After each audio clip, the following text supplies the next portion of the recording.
Salute to you all. The brave never fall. Each day is a new opportunity to have a 24-hour period where you either are going to feel like everything that could have went wrong, or everything that you unexpectedly thought could go right actually went right. If you think about how that was worded, you get a mindset of a person who goes into each day knowing things are going to go wrong. And when those things go wrong, even the unexpected things that go wrong, these people know it's going to happen, but their reaction to it is as if they never knew. So even though they knew bad things were going to happen to them, when those bad things happened, they crumbled. They fell down. They didn't get back up. That's a sign of weakness, and it's a mindset. And people say, "With the brave never fall." Of course people fall. Of course people fall. When you have the mindset of bravery and being bold, the feeling of falling down never really is an option for you. It never really actually happens. Yeah, physically, we're talking about you can stumble and trip over your own feet and fall down. You didn't tie your shoes, you could fall over while you're mowing the lawn. Sure. We're talking about a mindset here. We're talking about the soul, the heart. You can never actually fall in life if your mind is in the right place. That's what the brave never fall is all about. It's all of it. It's not about a physical thing where you trip and fall down. Let's not get too literal here. The brave never fall encompasses all things, all life. And in order to fall completely, all of that has to crumble. Trying to get everything aligned in perfect balance and harmony is extremely difficult. It's a lifelong journey. Even the best people will tell you that. Even the wisest minds, the greatest philosophers in time will have all preached that it is a lifelong journey. And the questions never go away. Each day is a new question. And you should be asking yourself that every single day. Have I answered a new question? The questions can either be presented to you through life, you can recognize them and answer them, or you can create the questions yourself. I like a healthy balance of both. And I fulfill each day with that. That's how a day is fulfilled for me, is that I answer the questions of the unknown and I create questions of the unknown for myself.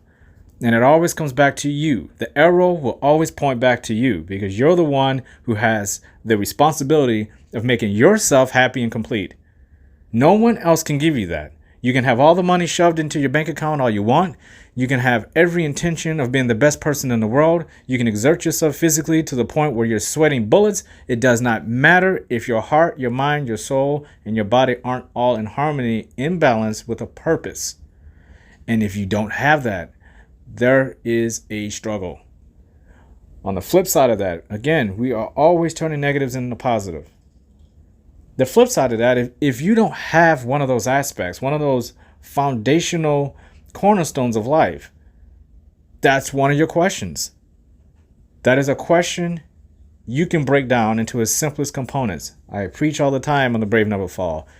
You have to break every single thing down in life into its simplest components. Now, I guess you say you don't have to do any of this stuff. I am not a doctor. I am not a person who is taking a syringe of knowledge of the Brave Never Fall and injecting it into you. These are practical empowerment tools for you to take and do with them as you will, as you wish. It doesn't matter how you use them. What matters is that you're hearing a voice that has been through a lot. The voice that I am trying to give to the Brave Never Fall is experience. It's one of an ongoing journey of a man who has been through hell and back multiple times. But that's how we get here. That's how you get to the point where you look at everything in the smallest components. And I look at life in the smallest components, sometimes within the range of hours. I'm like, just get through the next hour. Break each minute of this hour down and get as much done as you possibly can. I do that a lot. And it's not easy to do that. And it's something that I feel like in life, if people actually was conscious enough to do this, you realize that anything you do with repetition in a routine and a pattern becomes secondhand. You don't even think about it. It almost becomes subconscious to you. And I had to make myself get to this point. And it was not easy. It was a conscious decision for me to take a question and say, I want to turn this question into an answer, and I want it answered thoroughly. I don't want any vagueness. I don't want any gray area. I just want this question about myself answered. And I will not stop until this one question is answered. David Goggins says it all the time. You can't fix everything. Each problem you have with yourself has to be a focal point. Those are his exact words. And that changed my life in a big way. I was already on a good path when I heard that. But this is why it's so important to never stop learning, because the more you listen to other people and what they've been through, that's another experience, a unique experience that you're going to get. That's what The Brave Never Fall is all about, especially with this nexus, this community of that is going to be and is already formed through connections with people who have been there with you, aligning yourself with people who have been there and have not been there. It is a unique experience to talk to someone who has a ton of knowledge and you say one thing that they haven't been through, and all of a sudden you guys are on equal ground. Because not everybody on this planet has been through everything. I have so much more to experience, and I know this. And it used to frighten me. It used to be a form of fear. I hated not knowing what I didn't know. I hated not being able to see what I couldn't see coming on the horizon. I didn't like surprises. To this day, I really still don't like surprises. How does that happen? How do you work through it? It happens because it's based through fear. You work through it by wanting to know everything you possibly can about what makes you afraid. You focus on that and you break it down. And that's how you fix it. That's how you turn a negative into a positive. And then develop healthy routines and patterns that will be in the back of your mind, and all of a sudden the anxiety about whatever you were afraid of is gone. You don't care. You believe in yourself. And slowly you start molding self-love that is so strong that it's unbreakable. That doesn't say you're not going to have bad days. You will have bad days. But those bad days are extremely valuable because that gives you something to really, really fill up the notebook with answers to the questions that were presented that day. Why was that day so bad for you? We all have bad days. We all have days where we feel like this is the day I think I'm going to give up. This is the day where I'm finally going to tell this person to go do whatever to themselves. I've had it. This is the day where I finally get rid of something in my life that I've been wanting to get rid of, and this is it.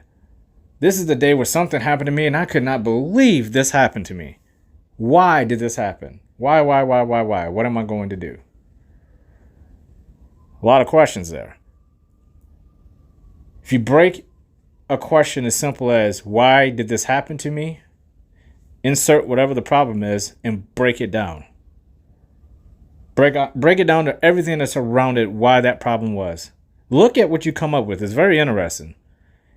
And I recommend sometimes it's good to write things down, but sometimes I always feel like when you write things down, then it gets mechanical. You start going, try to do this in your mind.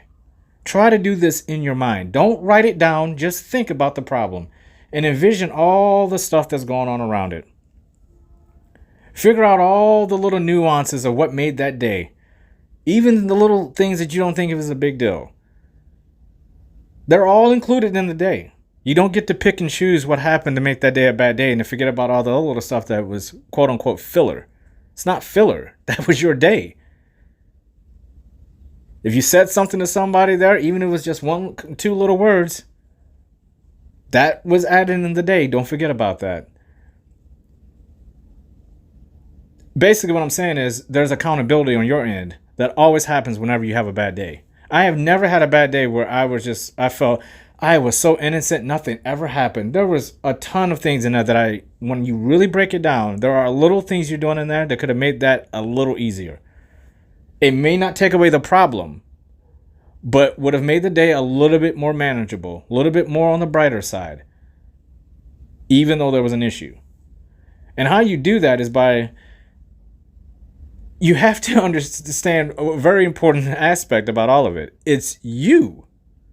You are the common denominator on all your bad days. I mean, that's about as simple as you can put it. How are you handling your bad days? Because it's you, and unless you're living in isolation in the Antarctic somewhere, you have to understand that it's all on you to determine just how bad of a day that is. Because the priority of each day should be to have the best day you possibly can, right? If you wake up and say, I'm going to gain as many little small victories as I can each day, each morning, as soon as you wake up, get a victory, which is why I preach, and we'll get back to that in a moment. But if you can string enough of those on, when one bad thing happens in that day, maybe 2 bad things, maybe 3 or 4 bad things happen in that day, try to match them with victories. Match and then see if you can surpass them. For example, when you wake up, now sometimes we have lingering problems from the night before that creep up. But let's just say you've had a string of 3 or 4 good days. These days have been going great for you. Everything seems to be working out. Everything seems to be easy. Everything seems to be comfortable. We'll come back to that in a moment. Then a problem happens. You weren't prepared for it. It's something you've never been through before, and you have no clue how you're going to get through it. Now, because you weren't prepared, and let's just go to the mental side of it, you were mentally comfortable. Because things have been going so well, you didn't conceive of the fact that bad days are going to happen. You lost sight of the fact that at any moment, the greatest day possible, the greatest day ever imagined by yourself, could turn to the most horrible day you've ever imagined to yourself in a split second.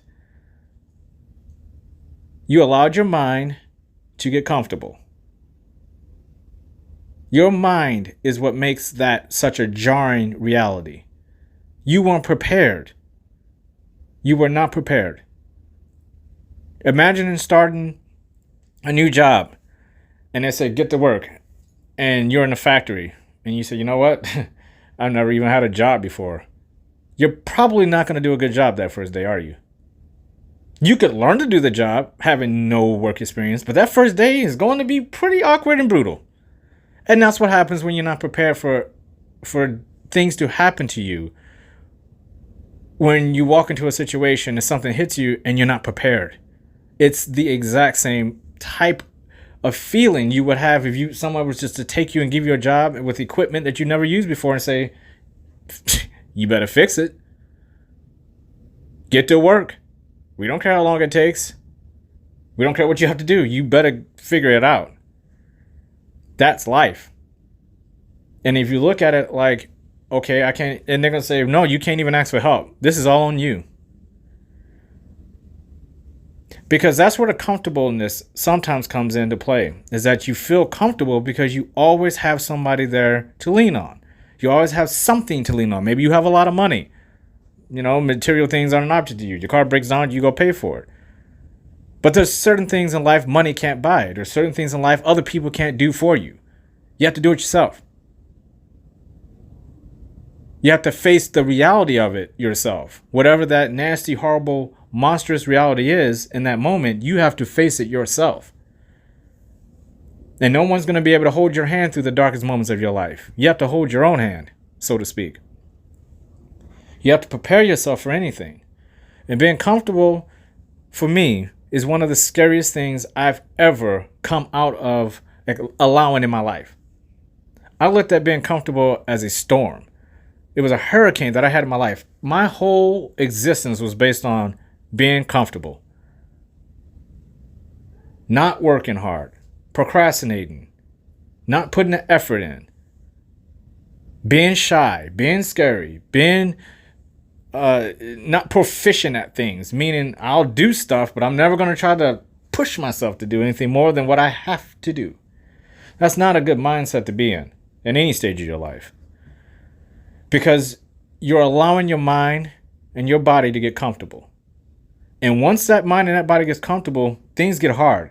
You ever notice when somebody gets too comfortable in their body, they used to be able to do certain things. They used to be an athlete. They allowed themselves to get comfortable, and all of a sudden, there's team sports day at work, and this guy or girl goes up and they're about to perform, and they have all the confidence in the world because they used to do something, and then the activity starts, and all of a sudden, they're winded. They start getting embarrassed because they've been bragging and boasting about what they're going to be doing, what they used to be doing, and they forgot about the moment. They got comfortable. Can't do it anymore. Your body let you down. You let your body down. It's a big circle. It just keeps going around in a loop. Your mind will let you down because it wants to be comfortable. So in the moments you really want to push yourself, you can't do it. Your body got comfortable. You can't complete the activity the way you thought you could. That's a scary feeling. I've been through that as well. Oh, I got this. I used to do this all the time. Wrong.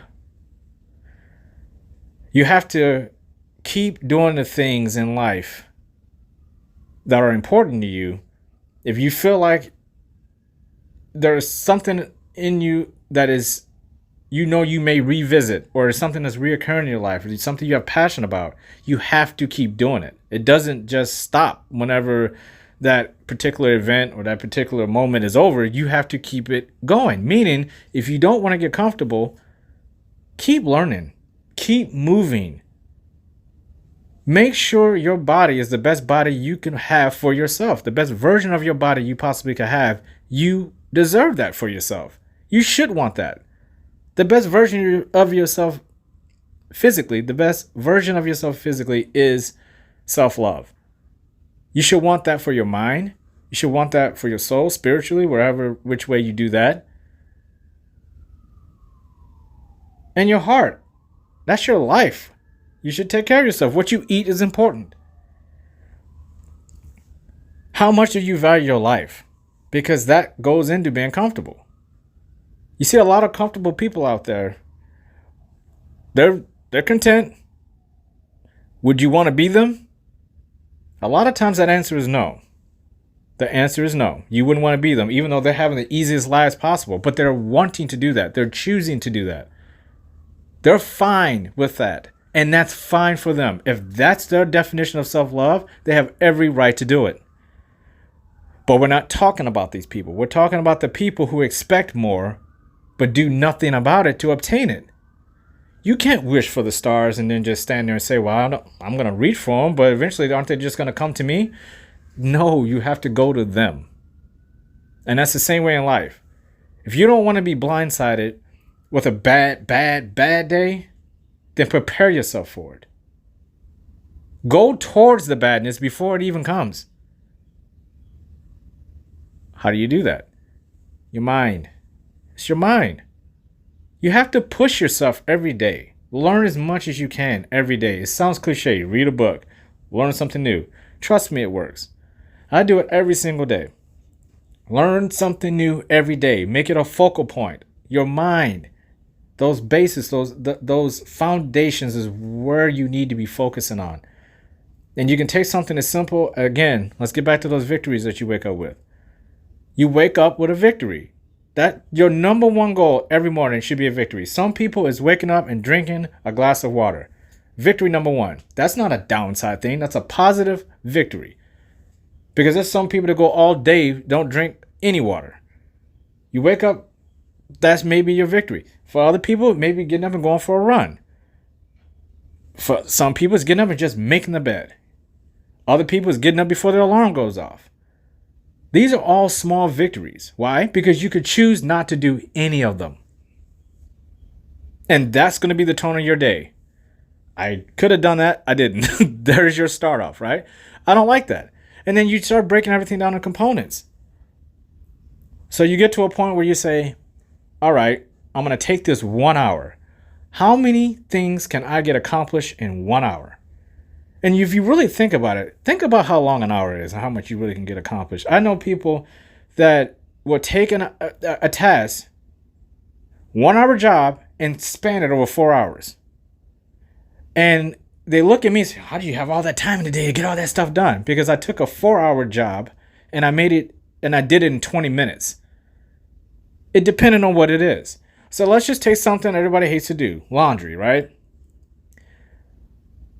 I don't like doing laundry, just like a lot of people do. Some people enjoy it. I don't like it, so I want it done. It's not something I want to do most of the time. So however amount of time that takes for me to do it, I'm doing it in record time. When I go to fold, I fold as fast as I can. I don't want to see it. Get out of my face. That's what I do. I don't want to see it. Dishes, same way. Cleaning, same way. Efficient. Stay on top of it. Get it out of the way. Don't let it become a chore. Keep it at a task. A doable, workable task. You stay on top of it. You'll be amazed how much time you have just on those 3 little components alone if you have a house or a home or you're living with a roommate or anything. The faster you do the things you don't want to do, it opens up time for things that you do want to do. So you take that hour. I'm going to make my coffee quick. I'm going to do this quick. I'm going to do that quick, because they're not focal points today. They're just chores that I'm reducing into tasks. Now I can get to the stuff that I really want to do. The chores I really want to work on are myself. That's the chore. I'm the chore.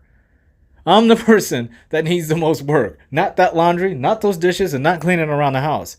If I put as much effort into that as I do myself, just think about it. The people who spend 4 hours on just common little stuff here and there that's going to get done anyway at some point because you have to do it. Just think about it. Finish that in an hour, then you got 3 hours to work on yourself. Now you can take an hour to read some out of a book, go for a walk for an hour, and then meditate for 30 minutes, and then do whatever, free time for 30 minutes, or do whatever you want to do. Just think about it. This is just 4 hours. You still have 20 more hours to go. It's so simple, and people don't understand that because they want rewards. Out of each day, there are people who expect a good day to end in a giant reward. I didn't get that bonus at work. Until that happens, I'm not going to have a good day. My bills aren't caught up. Until that happens, I'm not going to have a good day. This person doesn't love me. Until they do, I'm never going to have a good day. No. You're having a good day every single day, first of all, because the moment you wake up and draw breath, that's a good day. Let's just keep that in perspective. There are a lot of people today who aren't with us this morning, went to go get their victory, and they fell down dead. And the people associated with them are now having a true bad day. So, again, there are bad days, and that could be one of them. To me, bad days is when something like that happens, when somebody notifies you that someone's passed away. You have to put things in perspective here. That's a bad day. Your house burning down is a bad day. You walking into work and they're saying, you're fired. That's a bad day, depending on what it is. Now, if you saw it coming a mile away, no. But we're talking about you go into work and the business is closed down because the owner just in the red, can't do it anymore. That's a bad day because you're feeling for yourself and other people. However, that's a day. There's another day coming. That's the day you make up for it. You go out there and you do something. If someone passed away, then you go out there and you help the people that are grieving. You be with them. If the business owner is going out of business, give them a hand with something if you can. Things like that. Your house burned down. You're alive. You have to take everything into perspective. And it all starts with you.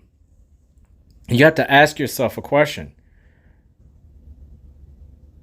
When was the last time you had a bad day and you thought about it and you was like, really, that day wasn't that bad. But in the moment, it seemed like the worst day ever. Ask yourself that. I think a lot of times it happens more often than we think. We're all guilty of it. I know I do it all the time. I'm like, man, that was a really bad day. But that's where I take time to reflect and I meditate and I think, how bad was it?